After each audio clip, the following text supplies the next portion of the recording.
Subhanallah walhamdulillah wa la ilaha illallah wallahu akbar. Subhanallah walhamdulillah wa la ilaha illallah Allahu akbar. Subhanallah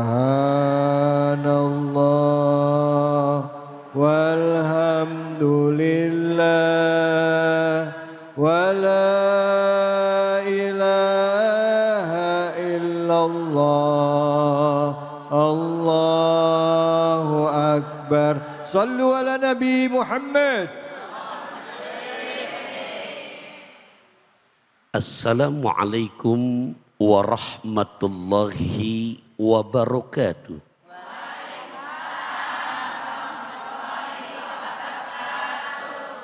Hamdan wa syukran lillah, salatan wa salaman daimaini ala rasulillah sayyidina wa maulana Muhammad ibn Abdillah, la haula wa la quwata illa billah. Para pemirsa Cahaya Hati Indonesia, wabil khusus kepada ayahanda ibunda di Majlis Tercinta Masjid Az-Zikroh. Bahasa saya untuk semuanya, metik tomat yang ada di taman, buat semur dan soto kaki. Salam hormat dari saya Taufikur Rahman. Semoga semuanya yang hadir terus panjang umur, murah rezeki. Amin. Wah, kalau udah ngomong rezeki yang ngantuk amin kenceng aja. Sepat, gabus, lele, lohan, cepet, bagus, enggak bertele-tele karena jamaah juga udah enggak tahan. Mau ngaji. Ya. Surat An-Nisa, Ustadz David ayat 2, ayat 3, ayat 4. Izin saya bacain dulu boleh? Sambil kita terjemahkan. Bismillahirrahmanirrahim. Wa atul yatama amwalahum wa la tatabaddalul khabitha bit thayyib wa la ta'kulu amwalakum ila amwalikum innahu kana huban kabira. Wa atu, dan berikanlah oleh kamu sekalian al yatama, kepada anak-anak yatim yang mereka udah cukup usia dewasa. Apa yang berikan kepada mereka? Amwalahum, akan harta mereka. Wala, dan janganlah tatabaddalu, kalian menukar al khabisa bit thayyib, yang jelek dengan yang bagus.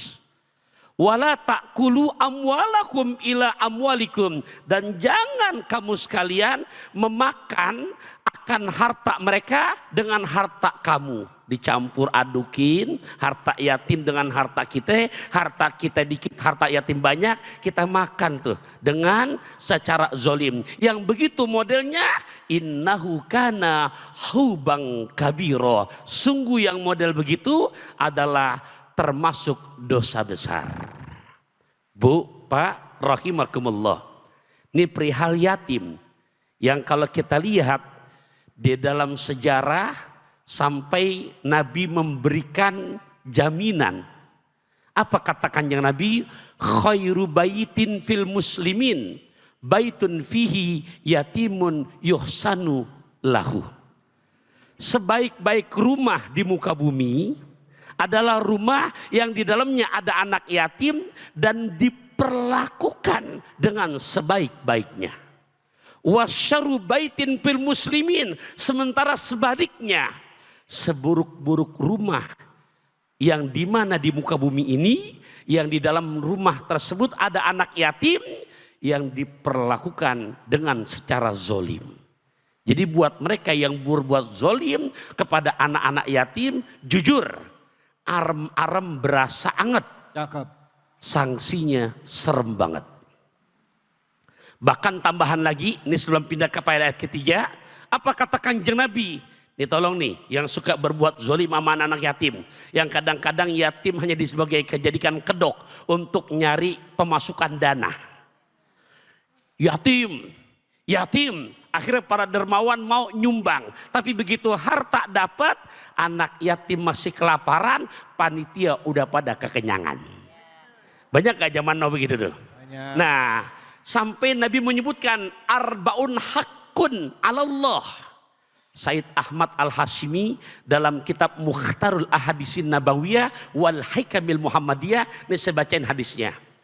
Bermula 4 hal. Hak oleh Gusti Allah an la yudkhilahumul jannata. Enggak bakalan Allah masukkan ke dalam surganya. Wala yuzikohum naimaha, dan gak bakalan 4 kelompok ini merasakan kenikmatan yang begitu indah dari surganya Allah. Siapa mereka? Ada berapa tuh? Ada berapa? Tolong nih ya, bawa emping dari Serang buat dimakan di hari Sabtu, pasar kuping biar terang. Saya mau sebutkan satu persatu. Oke? Ada cengkeh, ada kue putu. Oke, kalau begitu. Biar nggak tegang. Ya, siapa mereka? Satu, kata Kanjeng Nabi Ustaz David, mudminu khamrin, peminum khamar. 2, kata Nabi siapa lagi? Akilur riba, pemakan riba. Yang ketiga yang kita lagi bahas, akilu malil yatim bi ghairi zulmin. Orang yang dengan begitu tega, zalim, memakan harta anak yatim bigoiri hakin, dengan alasan yang enggak benar. Yang keempat kata Nabi, wal akuli walidayhi, orang yang durhaka sama kedua orang tua. Ini ayat 3, kira-kira bisa dipahami apa enggak? Pindah ayat 4 ya. Mohon maaf, ayat 3 sekarang. Tadi ayat 2. Ayat ketiga apa bunyinya? Wa in khiftum alla tuksitu fil yatama fankihu ma tobalakum minan nisa masna wa thulatha wa ruba' fa in khiftum alla ta'dilu fawahidatan aw ma malakat aymanukum dzalika adna alla ta'ulu. Bu, ini bab nomor 2 nih di ayat ketiga, bab bini nih. Bab istri. Jadi nggak salah orang yang punya kemampuan untuk menikah 1, 2 bini, nambah jadi 3 bini, 4 jadi 4 bini. Ibu jangan marah dulu, ini Al-Quran. Saya nggak boleh menafikan. Tapi ujungnya di situ, fa in khiftum alla ta'dilu fawahidatan aw ma malakat aymanukum. Tapi kalau kamu nggak yakin bisa berbuat adil, nah itu tuh senyum dah. Tapi kalau kamu nggak yakin bisa berbuat adil, Al-Quran juga yang nyuruh pawahidatan, maka hiji bae. Uy, iya, tuh Bu, Pak. Kadang-kadang ustadz atau ustazah giliran baca ayat ini nggak diseluruhin, dipotong di koma, ya. Nah, jadi kalau memang mampu silakan. Tapi kategori adil ini kan yang kata agama wad usyain fi mahalihi, menempatkan sesuatu pada tempatnya. Bu, Pak rahimakumullah. Adil dalam arti kata, ini yang jujur saya secara pribadi mah belum mampu. Dan juga di saat kita yang satu, Pak, nih pasukan yang satu, jangan jadi minder. Hei, Ibu mau diduakan apa satu aja? Buat para pejuang suami di saat dia mampu berbuat adil, tapi kalau nggak mampu Allah memberikan solusi satu. Dan di saat kita berjuang, Pak, untuk kebahagiaan anak bini kita, nih hadisnya saya bacain, Ibu ntar kasih tahu ke suaminya. Inna minaz zunubi, Pak, kira-kira kita punya dosa apa enggak? Di kita apa banyak? Yuk dengerin nih hadis. Inna minadzunubi, sungguh dari dosa-dosa suami. Bentuknya jamak di situ. Zunuban, di mana dosa-dosanya tidak bisa rontok dengan banyak sholatnya. Tidak bisa rontok dengan banyak puasanya. Tidak bisa rontok dengan hajinya. Tidak bisa rontok dengan puasanya, umrohnya. Tapi dosa-dosa suami Allah ampuni, Allah hapuskan di saat dia berikhtiar, berjuang, betul-betul adil untuk membahagiakan bini dan anak-anaknya. Demen banget udah. Jadi bini kita nggak minta banyak Pak. Kalau memang nggak mampu berbuat adil, jangan maksain. Tapi di saat kita berjuang untuk membagian mereka, istri nggak minta banyak.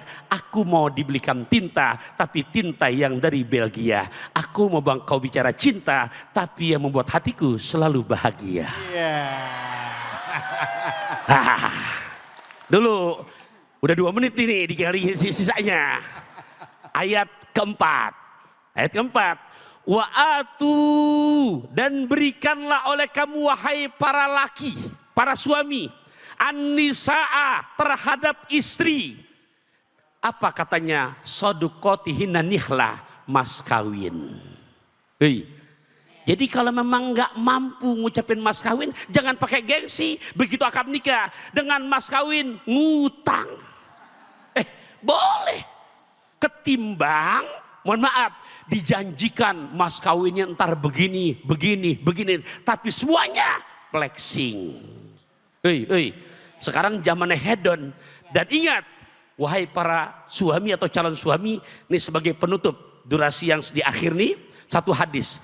Inna a'dhamaz zunubi indallah. Sungguh dosa yang paling besar di hadapan Allah. Rajulun, seseorang laki-laki yang dia menikahi perempuan, kemudian setelah dia nikahi perempuan, dia udah puaskan hajatnya, udah I love you, you love me, you and me, fabilaf bilaf, udah ikan betok buah markisa, satu yang dipentok semuanya berasa. Abis dia udah menunaikan hajatnya, udah puas, tolakoha, dia ceraikan bininya, wazahaba bimahriha, dan dia tinggalkan istrinya dengan membawa mas kawinnya. Tuh dosa yang paling besar untuk seorang suami. Makan lesehan, ngajak suami, mudah-mudahan bisa dipahami. Amin. Bu, Pak, udah ngerti? Paham? Insya.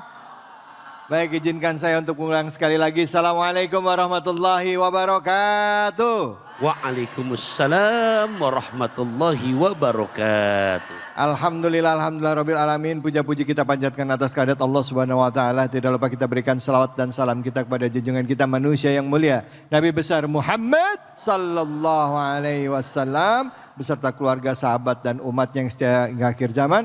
Dan tentunya hari ini hari kebahagiaan bagi kita semua. Kita bisa berkumpul dalam program kesayangan kita, Cahaya Hati Indonesia. Guru kita Kiai Haji Taufikur Rahman Ustadz Pantun tadi sudah menjelaskan dengan jelas, detail, konkret surah An-Nisa ayat 2, 3 dan 4. Bu, yang dibahas jangan cuman ayat kedua, ayat ketiga doang ya. Ini bahasannya panjang ini Bu, apalagi tadi kalau ngomongin tentang bicara kawin lagi. Ada yang begitu ada? Ada yang begitu ada Bu? Mana orangnya? Yuk, yang mau nanya supaya kita nggak salah nangkep dari penterjemah atau tadi dari penjelasan dari guru kita ya, tafsir surah An-Nisa ayat 2, 3 dan 4. Yang mau nanya silakan angkat tangannya. Monggo, siapa? Mana? Ya. Ya, ibu yang di depan. Bismillahirrahmanirrahim. Assalamualaikum warahmatullahi wabarakatuh. Waalaikumsalam warahmatullahi wabarakatuh. Saya Ibu Suhada dari Masjid Taklim Ajikro ingin bertanya Pak Ustadz. Bagaimana caranya agar kita tidak kepincut dengan harta titipan Pak Ustadz. Sedangkan kita itu sangat butuh sekali. Bagaimana caranya itu Pak Ustadz? Terima kasih sebelumnya Pak Ustadz. Oh ya baik, terima kasih banyak. Assalamualaikum warahmatullahi wabarakatuh. Waalaikumsalam warahmatullahi wabarakatuh. Ini ngomong harta titipan gitu. Nggak kepincut misalnya contoh salah satunya nih karena kita lagi ngomongin tadi kan tentang anak yatim yang dalam pemeliharaan kita gitu Kiai ya. Nah itu kan ada hartanya punya nih anak yatim. Ini anak dalam pengasuhan kita ya. Di dalam ngurusin anak yatim kan nggak gampang. Kadang-kala kita ada duit, kadang nggak ada duit. Nah kalau ternyata di dalam pengelolaan kita membina atau menjaga harta anak yatim, kita juga ada kebutuhan. Gimana caranya supaya kita nggak ngambil makan hartanya? Silakan. Ya Allah, nih bersyukur ada Cahaya Hati Indonesia. Bu, Pak, boleh saya mantun dulu boleh? Ada janji dengan orang Andalusia. Cakep. Mau bagi asinan yang dari Ragunan. Cakep. Kita ngaji di Cahaya Hati Indonesia betul-betul tontonan yang memberikan tuntunan. Amin. Mana tontonan yang memberikan tuntunan? Satu, ibu bapak rahimakumullah. Ini kita ngaji, coba kita lihat bagaimana konsekuensi orang yang berani makan harta anak yatim. Di mana dalam Al-Quran disebutkan akan dimasukkan bara api neraka ke dalam perutnya. Dan dijerumuskan ke api neraka yang saya launa sairo, apinya berkobar-kobar. Bu, itu kalau kita pahami, kita dengar dan bukan katanya tapi kata Quran, mohon maaf, itu kita berani nggak ngelanggar itu? Berani nggak tuh? Nggak. Oke, itu kita paham berarti jadi ilmu. Kedua, ibu bapak rahimakumullah, dua itu apa namanya Quran. Sekarang hadis. Kita ingat ungkapan Nabi, kullu lahmin nabata min suhtin fannaru aulabi. Setiap daging yang kita masukkan dari barang yang haram, maka yang pantas besok makan daging itu adalah jurang api nerakanya Allah. Bu, Pak, ini semuanya kalau kita pahamin, kita tempelin di hati jadi ilmu apa enggak? Di saat jadi ilmu, kejadian ama kita dititipin nih anak yatim yang hartanya banyak dan masih kecil. Kira-kira Bapak Ibu rahimakumullah, kalau memang itu bukan hak kita, berani enggak ngambilnya? Nggak berani. Nah, Ustadz berarti kalau kami orang nggak mampu ketitipan anak yatim yang dia anak mampu, maksudnya hartanya banyak, berarti kami nggak boleh untuk makannya. Bukan nggak boleh. Boleh ibu sekalian yang sekiranya memang di situ secara transparan dalam arti kata memang ternyata kita sebagai uaknya nih contoh. Yang jadi yatim ponakan kita, dia orang mampu dan kita orang susah ternyata. Ustaz David Khalil, itu masih boleh menikmatinya. Tapi tolong bahasanya dengan cara yang adil, bukan cara yang curang. Nah, akan tetapi yang nggak boleh nih udah kita mampu tapi masih silo ama harta peninggalan anak yatim. Tuh yang tadi katanya akan sama saja memasukkan bara api neraka ke dalam perut kita.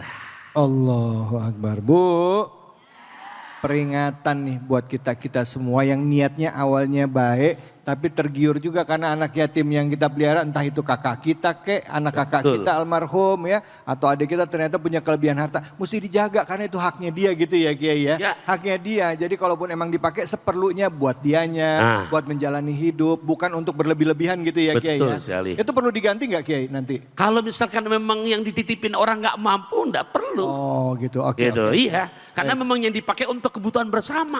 Iya, baik, ya. Baik, insya Allah, tapi harus transparan, nggak boleh diam-diam, harus terbuka. Jelas ya Bu ya? Pak, jelas Pak? Baik, ada satu pertanyaan Kiai. Maaf banget Kiai, ya maaf banget.